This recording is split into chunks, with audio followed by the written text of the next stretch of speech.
भारत में एक ऐसी घटना हुई जिस पे आज तक कभी चर्चा ही नहीं हुई। मैटर हाईकोर्ट में गया और सुप्रीम कोर्ट में चल रहा है, लेकिन कभी चर्चा ही नहीं हुई। 2012, 13, 14 में बंगाल से, बिहार से, उड़ीसा से, झारखंड से और उत्तर प्रदेश से गरीब बच्चे गायब होते थे। आदिवासियों के बच्चे, गरीबों के बच्चे, जो झोपड़ी में, झुग्गी झोपड़ी में रहते हैं, उनके बच्चे गायब होते थे। 5 राज्यों से, बिहार, बंगाल, उड़ीसा, झारखंड और उत्तर प्रदेश। और बाद में पता चला ये सारे बच्चे जो यहां से गायब होते थे, ये सब केरल में जाके मिलते थे। केरल में एक सामाजिक कार्यकर्ता ने पीआईएल फाइल किया और हाईकोर्ट में उन्होंने पीआईएल फाइल करके कहा कि ये जो 5 राज्यों के बच्चे आ रहे हैं, यानी बिहार, उड़ीसा, झारखंड, बंगाल, उत्तर प्रदेश के बच्चे आ रहे हैं, ये सारे बच्चे केरल के यतीम खानों में लाए जा रहे हैं, इनको कन्वर्ट किया जा रहा है और इनको मुस्लिम बनाया जा रहा है, मुसलमान बनाया जा रहा है। उनका खतना कर दिया जाता है, उनको कलमा पढ़ाया जाता है, उनको मदरसों में रखा जाता है, मदरसों में पढ़ाया जाता है और सारे के सारे बच्चों को मुसलमान बनाया जा रहा है।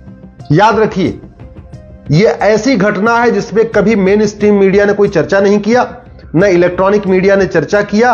1-2 स्टोरी आप अगर गूगल करेंगे तो आपको मिल जाएगा, Kerala high court order CBI probe in child trafficking case, लेकिन उसमें पूरा डिटेल उस पेपर में भी नहीं निकला हुआ है कि ये जो हाईकोर्ट ने ऑर्डर किया क्यों किया है। आप जरा सोचिए, 5 राज्यों के बच्चों को किडनैप किया जाता था, केरल में लाया जाता था, उनका खतना किया जाता था, उनको कन्वर्ट किया जाता था, उनको मदरसों में पढ़ाया जाता था, उनको मुसलमान बनाया जाता था। और ये ऐसे 5,000, 10,000, 20,000 नहीं, याचिकाकर्ता ने कहा था कि लगभग 60,000 बच्चों को इन 5 राज्यों से लाया गया है केरल में और उनको मुसलमान बना दिया गया है। कुछ लोग कहते हैं, केरल के लोग, कि केरल में जितने भी यतीम खाने चल रहे हैं उनमें ज्यादातर बच्चे यूपी, बिहार, झारखंड, बंगाल, असम के वहां से उठाए जाते हैं, वहां से किडनैप किए जाते हैं, वहां रखे जाते हैं और वहां उनको कन्वर्ट कर दिया जाता है। अभी कुछ दिन पहले भी एक घटना आई है जिसमें एनसीपीसीआर ने बताया एक बच्चा पंजाब से किडनैप हुआ और बाद में भी मुजफ्फरनगर में मिला है, वो ऑलरेडी उसको मुसलमान बना दिया गया। पूरे देश में बहुत बड़ा खेल चल रहा है, गरीब बच्चों को किडनैप करके, छोटे छोटे बच्चों को किडनैप करके, झुग्गी झोपड़ी में रहने वालों को, बच्चों को किडनैप किया जाता है और किडनैप करके उनको बाद में कन्वर्ट कर दिया जाता है, उनको यतीम खानों में रखा जाता है, उनका खतना कर दिया जाता है और उनको कन्वर्ट कर दिया जाता है। बहुत बड़ा खेल चल रहा है। याद करिए आप, मुगल काल में भी कन्वर्जन हो रहा था, अंग्रेजों के टाइम में भी कन्वर्जन हुआ, आज भी कन्वर्जन हो रहा है। और जब केरल हाईकोर्ट में मैटर पहुंचा तो केरल की सरकार ने सीबीआई जांच का विरोध किया। इसके बावजूद जस्टिस अशोक भूषण, जो उस समय केरल हाईकोर्ट के चीफ जस्टिस थे, जो बाद में सुप्रीम कोर्ट आया और राम मंदिर वाला जो फैसला आया उसमें भी वो खुद भी वो शामिल थे, उन्होंने केरल सरकार की मांग को अस्वीकार किया, सीबीआई जांच का ऑर्डर किया। बाद में उस फैसले को सुप्रीम कोर्ट में चैलेंज किया गया और सुप्रीम कोर्ट में मांग की गई कि सीबीआई जांच रोक दिया जाए, लेकिन सुप्रीम कोर्ट ने मना कर दिया, बोले सीबीआई जांच होने दीजिए। यहां सुप्रीम कोर्ट में मैटर आज भी चल रहा है। बिहार, उड़ीसा, झारखंड, बंगाल, उत्तर प्रदेश उसमें पार्टी है। मैं पूरे देश के राज्य सरकारों से कह रहा हूं, जब भी आपके बच्चे गायब हो रहे हैं, बहुत गहराई के साथ उनकी जांच करिए।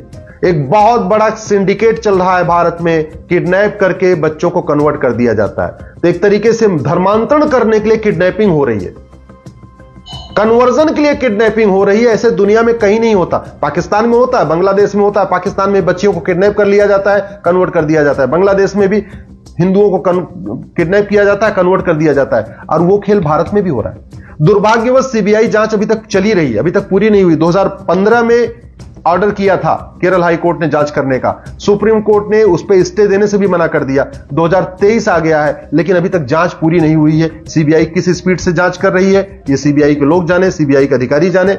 मैं गृह मंत्री अमित शाह जी से निवेदन करता हूं, इस मामले को गंभीरता के साथ देखें, सीबीआई को डायरेक्शन दे कि जो केरल हाई कोर्ट में जांच आदेश दिया था 2015 में, जो चाइल्ड ट्रैफिकिंग का मामला था, जो किडनैप करके वहां केरल लाया गया था, उनकी गंभीरता के साथ जांच करें। जिन यतीम खानों में उनको रखा गया था उनकी फंडिंग की जांच करें, उनका लाइसेंस कैंसिल करें और उनके खिलाफ जो लोग किडनैप करके लाए हैं, सिंपल धाराओं में नहीं, ऐसे लोग जिन्होंने पूरे देश से बच्चों को किडनैप किया, किडनैप करने में मदद किया, जिन बच्चों को केरल में लाके कन्वर्ट किया गया और उसमें जिन लोगों ने मदद किया, उन सब के खिलाफ नेशनल सिक्योरिटी एक्ट लगाएं। जिन लोगों ने बच्चों को बाहर से किडनैप किया और केरल में लाके कन्वर्ट किया, उनके खिलाफ यूएपीए लगाएं। धर्मांतरण कराने वाले और उनको मददगारों के खिलाफ वेजिंग वॉर की धारा लगाएं, सेक्शन 121 लगाएं, जिसमें आजीवन कारावास और मौत फांसी की सजा दी जाती है। जिन लोगों ने पूरे 5 राज्यों से बच्चों को कन्वर्ट किया है और उनको केरल में लाके किडनैप करके केरल में लाके कन्वर्ट किया है, उनके खिलाफ सेडिशन की धारा लगाएं, देशद्रोह की धारा लगाएं, उनके खिलाफ गैंगस्टर एक्ट लगाएं, उनके खिलाफ उनकी 100% प्रॉपर्टी जब्त करें। यह छोटा मोटा मैटर नहीं है। और मैं गृह मंत्री जी से निवेदन करता हूं, सभी राज्य सरकारों को कहिए कि जब जब कन्वर्जन हो, कन्वर्जन कराने वालों और कन्वर्जन कराने वालों के मददगारों, क्योंकि पूरा सिंडिकेट होता है। कन्वर्ट तो 2 आदमी 3 आदमी कराते हैं, लेकिन उनकी मदद करने वाले कई लोग होते हैं। कोई उनको जगह उपलब्ध कराता है, कोई उनकी गाड़ी उपलब्ध कराता है, कोई उनको पैसा उपलब्ध कराता है, कोई उनको किताब उपलब्ध कराता है, जो भी पूरे नेक्सस में शामिल होता है। उन सब के खिलाफ एनएसए लगाएं, यूएपीए लगाएं, सेडिशन की धारा लगाएं, वेजिंग वॉर की धारा लगाएं, गैंगस्टर एक्ट लगाएं और उनकी प्रॉपर्टी को जब्त करें। धर्मांतरण से राष्ट्रांतरण होता है, मैं बार बार कह रहा हूं। धर्मांतरण हो जाता है, विचार बदल जाता है, व्यवहार बदल जाता है, सोच बदल जाती है, रीति रिवाज बदल जाता है, परंपरा बदल जाती है। धर्मांतरण के कारण 9 राज्यों में हिंदू पहले ही खत्म हो चुके हैं। धर्मांतरण के कारण 200 जिलों की डेमोग्राफी बदल चुकी है। धर्मांतरण के कारण 300 तहसीलों की डेमोग्राफी बदल गई है। अभी भी अगर हम धर्मांतरण को सीरियसली नहीं लेंगे तो याद रखिए, आने वाले टाइम में बहुत मुसीबत हो जाएगी। मुगल यहां आए थे केवल धर्मांतरण कराने के लिए, वो ना व्यापार करने आए थे, न यहां राज करने आए थे। मुगल केवल और केवल यहां इस्लाम को फैलाने के लिए आए थे, हिंदुओं को धर्मांतरण कराने के लिए आए थे। ऐसे जो ईस्ट इंडिया कंपनी आई या जो अंग्रेज आए, वो न यहां राज करने आए थे, न यहां लूटने आए थे। एक्चुअल में वो क्रिश्चियनिटी को फैलाने आए थे।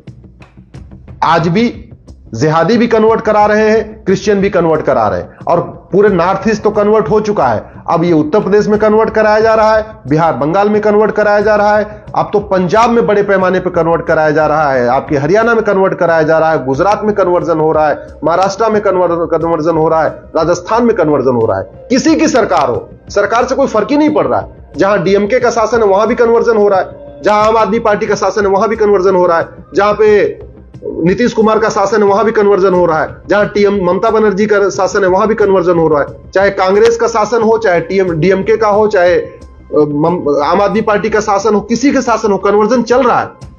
ये कन्वर्जन तभी रुकेगा जब 5 धाराएं लगाई जाएंगी। कन्वर्जन कराने वालों के खिलाफ एनएसए लगेगा, कन्वर्जन कराने वालों के खिलाफ यूएपीए लगेगा, कन्वर्जन कराने वालों के खिलाफ सेडिशन लगेगा, कन्वर्जन कराने वालों के खिलाफ वेजिंग वॉर लगेगा, और कन्वर्जन कराने वालों के खिलाफ गैंगस्टर एक्ट लगेगा। अदरवाइज ये धर्मांतरण चलता रहेगा और अगले 20 से 25 साल के अंदर भारत की डेमोग्राफी और बदल जाएगी। अभी तो केवल 9 राज्यों की डेमोग्राफी बदली है, अभी तो केवल 200 जिलों की डेमोग्राफी बदली है, अभी तो केवल 300 तहसीलों की डेमोग्राफी बदली है। अगर हमने कठोर दंड व्यवस्था लागू नहीं किया, और सबसे इंपॉर्टेंट, केवल कानून की धारा लगा देने से बात नहीं बनेगी। ऐसे जो कन्वर्जन कराने करते हैं और उनके मददगार हैं, उनका narco polygraph brain mapping test भी करना मैंडेटरी करना पड़ेगा। जब तक कन्वर्जन कराने वालों का, जिहादियों का, मिशनरियों का नार्को पॉलीग्राफ ब्रेन मैपिंग नहीं होगा, तब तक पूरी सच्चाई सामने नहीं आएगी। सरकार को पता ही नहीं चलेगा, ना जनता को पता चलेगा कि इस पूरे नेक्सस में कौन कौन शामिल है, कौन इनको फंडिंग करता है, कौन नेता इनका मददगार है, कौन नौकरशाह इनका मददगार है, कौन पत्रकार इनका मददगार है, कौन इनका सामाजिक कार्यकर्ता मददगार है। इनको अरब से फंडिंग हो रही है कि खाड़ी देशों से फंडिंग हो रही है कि अमेरिका से फंडिंग हो रही है, कहां से फंडिंग हो रही है। इसलिए टाइम आ गया है, कन्वर्जन के खिलाफ कठोर धाराएं लगाई जाए, कन्वर्जन का मुकदमा 1 साल के अंदर डिसाइड किया जाए। स्पेशली केंद्र सरकार सभी राज्यों को बोले कि जहां भी किडनैपिंग हो, जहां भी कन्वर्जन हो, उसको गंभीरता के साथ जांच करें और कन्वर्जन कराने वालों को आजीवन कारावास, फांसी देना सुनिश्चित करें, तभी यह कन्वर्जन रुकेगा।